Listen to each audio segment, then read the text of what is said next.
What's up, everybody? Welcome into the Shout podcast over the pond in Watford, England. A little bit outside of London. We made the 1 hour bus ride to the Grove right here where the Buffalo Bills are practicing and staying while they're in London before obviously heading over to Tottenham Hotspur Stadium to get it going in 2 days now. And we're bringing you the official preview episode of Shout at Buffalo Bills Football Podcast right here. And as always, we might be in London, but it is still brought to you by Tops Friendly Markets. Are you ready for Slider Sunday? Every time you visit slidersunday.com, you have a chance to win free products, brand swag, tailgating gear, trips, and more. One chance per day, no purchase necessary. Make sure you make Tops Friendly Markets a big part of your game day on Sunday. Ryan Talbot in the house. What's up, buddy? Hey, not too much. A unique environment here, Mr. Parrino. We are in a garden right now shooting this. We had the post-practice interviews in a greenhouse, a beautiful greenhouse at that. And then they had a very short walkthrough today that we were able to monitor for about 10 minutes. You know, we got some breaking news this morning that Greg Rousseau was going to be out of this game. And I think that that's a really good place to start because we were talking about Von Miller 2 days ago and, where he was at. And, he said today that he's 94.5% sure that he's going to play in this game. And I guess to start off with, what are expectations of Von if he is able to go? I mean, we're closer to that point than ever. The Bills are going to be without Greg Rousseau, which definitely means they're going to have to make some adjustments to their alignment and, how much they use certain players. Leonard Floyd, after Rousseau, who's been in 59% of the snaps through the first 4 games, Leonard Floyd is number 2 at 49. AJ Epinesa and then Shaq Lawson, low 40s. Kingsley Jonathan, obviously in the mix here the last couple of weeks. What are the Bills doing if Von does play? Are we expecting any type of big workload? No, I would be shocked, man. I would think it would be a pitch count of sorts and a small one at that. Obviously, with Rousseau not playing in this game, it seems fitting that Von Miller could return and play in this game, but you still have to be smart with him. He talked about, not knowing how much of football shape he's in and how that's a completely different thing than being in shape, but he feels confident that he's ready to go. First, he kind of started with a smile and a shrug about his chances, but then he kept re-emphasizing 94.5% chance he's going to be out there in this matchup. So I think that there's a good chance he plays, but at the same time, you're going to have Leonard Floyd out there for a bulk of the reps. You're going to let Shaq Lawson play a good percentage of the reps. Kingsley Johnson's going to keep playing, and then you're going to mix and sprinkle in Von Miller, obviously, with AJ Epinesa as well. Say hi back there. Don't you just scoot across without saying hi to the people at home. ESPN's Alina Getzenberg. There she is. She's trying to find a nice little sunny spot to do her own little recap here from today. So, we're definitely going to have to keep track of this Bills defensive line because you look at this Jacksonville Jaguars team. I looked it up today. They've only allowed 8 sacks against Trevor Lawrence this season, 9 on Josh Allen. That is among the top tier of the league in terms of pass protection and what their offensive line has been able to do in front of Trevor Lawrence. And to me, that's the key of this game. One of the keys of this game. How much can you get Trevor Lawrence off his mark? He operates so well on timing, getting to the back of his drop. He's got the arm strength, probably a handful of guys in the league that can throw the ball like he can. The Bills have to be able to affect him, similar to Tua last week, because if you allow him to kind of stay back there and operate, it's going to be a problem. And without Greg Rousseau, who's been such an important cog on that, to me, it flips over to the inside. And Daquan Jones, Ed Oliver have been so spectacular through the first month of the season. Ed Oliver leading the Bills with 3.5 sacks going into this game. I look to him to kind of affect that passer, and then you kind of move past that and you start to wonder, all right, what is this secondary going to look like? We don't have a final designation on Christian Benford yet. I'd imagine he plays in some capacity, but this could be the season debut in some capacity for Kyrie Elam. Yeah, so starting out up front, the Bills need to win that battle. Jacksonville's offensive line is getting Cam Robinson back for this matchup from suspension. So it's an intriguing matchup to watch. But on the interior, the push has been great all season long with Ed Oliver, Daquan Jones. So I anticipate that continuing here in the 5th game of the season. But, creating havoc and getting Trevor Lawrence off of his mark is going to be a big key to this game. On the other side of the defense, or on the back end of the defense, you're right. It's going to look completely different on Sunday here. Obviously, Trey White lost for the season last week. You have Christian Benford, who missed some time in the game last week against Miami before coming back in. He might not be at 100%, but it's something to monitor, something to watch. And then Kyrie Elam probably making that debut. So how does he look after kind of waiting for his time here when he's given opportunities? Can he make a big splash play and kind of show what this team has maybe been missing on that back end? I want to talk to a little bit about like the adjustment period here. And this is a quick, the Bills have Fast Friday. This is a Fast Friday edition of the Shout Podcast. We are taking off out of here in 15 minutes to get on the bus to go back to London. We're obviously live tonight at the Fitzrovia Bell, but that might be a podcast on location only for I don't know if we're gonna have the recording capacity, so we wanted to get this preview show recorded and get this out to you so you have a couple days to kind of dive into it. But just Josh Allen and Stephon Diggs today talking about two different experiences coming overseas. The Jags have been here now for over a week, getting a chance to acclimate. I would say that it's not necessarily an advantage, only from the perspective of you're over here, you're away from your family, you're away from your routine. I think that there's a little level of annoyance. So you're not having to get your body adjusted as much because you're on the time schedule now. But I think that there's a level of just agitation on the Jag side that could play out in this game.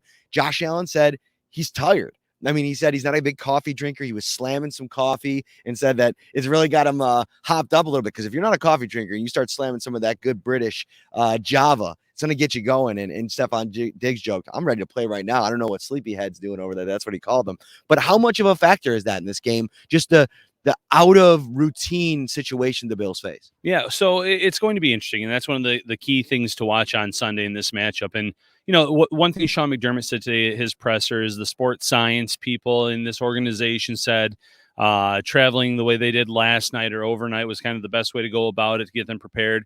You heard Josh Allen, multiple players say, the goal here is stay awake, get used to this schedule. When it's 8 or 9 o'clock tonight, then you're going to fall asleep. You'll get adjusted to the time real fast.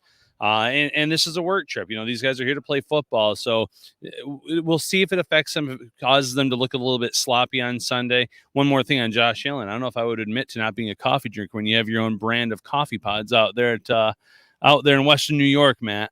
Well, I respect it though, because like if it's not something that you do, if I'm looking at athletes, I want like the real you. Like I don't want you just standing something and you know how those things. How much has Stephon Diggs had his own hot sauce? Do you think? What do you think the odds are of that? That he's tried it? Maybe once or twice. Okay. All right, let's flip gears here. To me, the matchup of this game: Josh Allen, not the Bills. Josh Allen. Jacksonville Jaguars, Josh Allen, coming off of a 3-sack performance last week. We remember the unbelievable, what was it, a sack, an interception, and a fumble recovery against the Bills 2 years ago when these two teams played.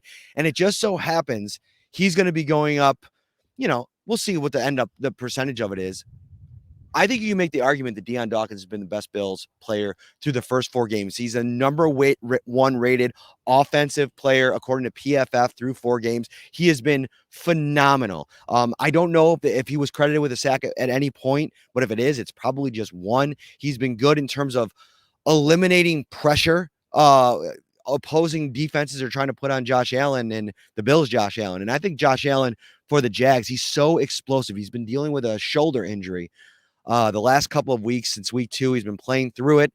He's been limited in practice the last couple of weeks, and I just saw a report that yesterday was the first day he was listed on the injury report in full. So this is a fully healthy Jaguars outside linebacker Josh Allen the Bills are going to face in this game. Yeah, and that's a scary matchup. And if the Bills want to win this game, they have to keep him in check. Josh Allen, like you said, mentioned how much he affected him last game.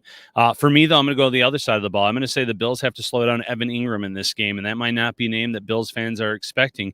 But the Bills really haven't had to go up against many great tight ends so far through their first 4 games, and Evan Ingram right now is playing great football.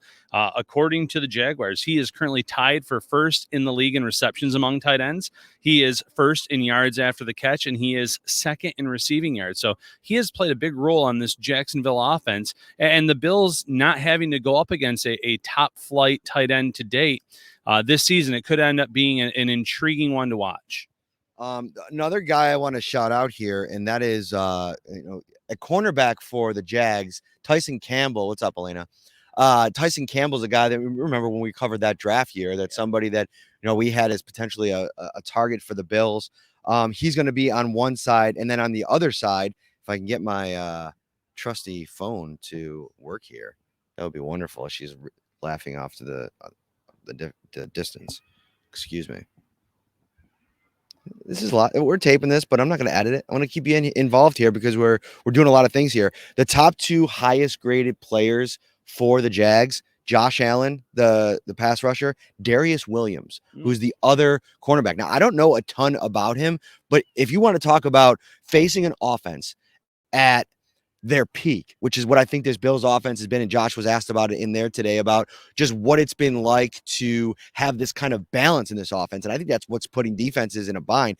You got to be able to stop the run. Teams haven't really been able to do it. It's been kind of a consistent, like slowly letting the air out of the balloon over the course of the game type of situation for opposing defenses.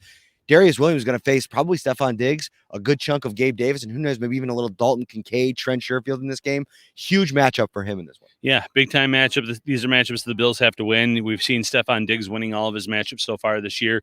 Dalton Kincaid getting more acclimated to this offense. Felt like last week was his best performance to date. So I wouldn't be surprised if he built off of that as well. As long as this offense keeps churning along and keeps playing the way that they have, I think that it's going to bode well for Buffalo, despite having some playmakers on the defense side of the ball in Jacksonville. Let's close it down with you, maybe bringing in one more. You mentioned Evan Ingram. What's another matchup in this game that you feel like, looking at the scope of this team and what they do, or even if it's just more so centered around Trevor Lawrence and what the Bills have to do to quell him? Well, I think you have to limit the short passing game, especially those screen passes. That's been an issue for the Bills this season at times. You have Travis Etienne, a player that is very dynamic, that can get by you with the ball as a ball carrier, but also as a receiver. So that's another matchup that I'm keeping an eye on, that short passing game, the screen game that caused the Bills fits in week 1 against the Jets. We saw Josh Jacobs get a few solid yardage plays against the Bills on screen passes as well. Do they go to the well, and how do the Bills fare against that? Yeah, I'm really going to be keying in on Calvin Ridley, like somebody that, you go back to early in his career. I think I had him in a dynasty league. So, Of course, somebody I paid attention to a little bit more than most. Out of football for a year, he's come in, and the early returns are, again, like hot and cold. His offense has been hot and cold. By the way, on Darius Williams, had a pick 6 last week against Desmond Ridder in this Atlanta Falcons trash offense. Excuse my French, but dude, I have Kyle Pitts in a league. I have Drake London in a league. Yeah. It's been bad, and so I'm sorry. I'm gonna bring the ruckus on that. Listen, we're so excited about the Shout Buffalo Bills Insider Line. You did a great job bringing the details of our tour yesterday to all of our insiders. We went a little bit deeper in the Shout Insider text line. Become a member. It's a 2-week free trial. Just check it out. See what it's all about. Another level of connection to myself, Ryan Talbot. Text 716-528-6727. That gives you the 2-week free trial. $3.99 a month after that. And right now, the Shout text line is brought to you by Carrie C. Byer, attorney with the law offices of Francis M. Litro, located at 237 Main Street, Buffalo, New York. If you or someone you know is seriously injured, give him a call at 716-852-1234 or check out litrolaw.com. All right.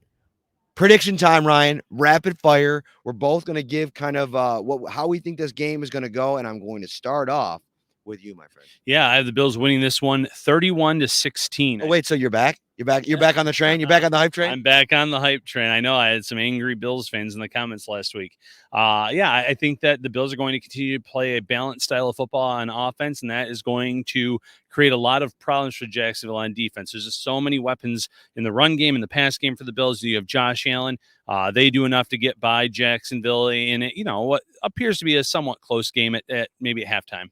I think that there's been consistent issues with the Jacksonville offense finding like consistency, like their ability to move the ball, their ability to score points. you go back to the game 2 years ago and their offense, behind Trevor Lawrence, that first matchup against Sean McDermott's defense, it wasn't great. It was just that the Bills offense couldn't get going. Right. So I think this could be, again, a game that's played pretty closely. I think that they have some nice players on defense. As good as the Bills are playing right now, I do think that there's a chance in this game that the setting, the routine of the week getting kind of affected, causes them to, face a little bit more adversity than usual. I still have the Bills winning this game. I think 24-19 is an area that I like. Maybe the Jags get a couple of field goals in this game, maybe one touchdown. And I think this Josh Allen led Bills offense finds enough offense throughout the game, enough yardage. They've done such a good job of sustaining drives.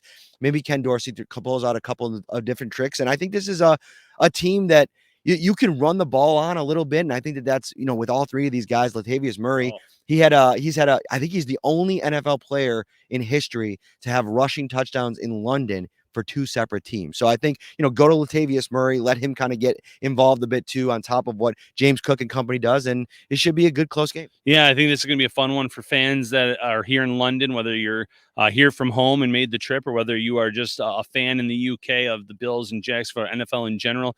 This one has all the makings of a great matchup. And if you want all the makings of a great game day on Sunday, make sure you start your Slider Sunday winning streak with King's Hawaiian this football season and earn rewards to redeem for free products, brand swag, tailgating gear, and more. Visit the Top's Deli section and look for the bright orange King's Hawaiian displays. Scan that QR for a chance to instantly win tailgating prizes. And as always, Ryan, you got to visit topsmarkets.com/slider Sundays for all the best slider recipes. We're in London. We're going to see people around town the next couple of days. If you're in the insider group and you're in town, send us a message. Let us know where you'll be. Ryan and I will be kind of bouncing around. We'll be at the Fitz tonight, the Wapping Tavern tomorrow. And then, of course, we'll bring you all the coverage from Tottenham Hotspur Stadium. I hope I said it right. For Ryan Talbot, I'm Matt Parrino. We will see you on Sunday. Take care, everybody.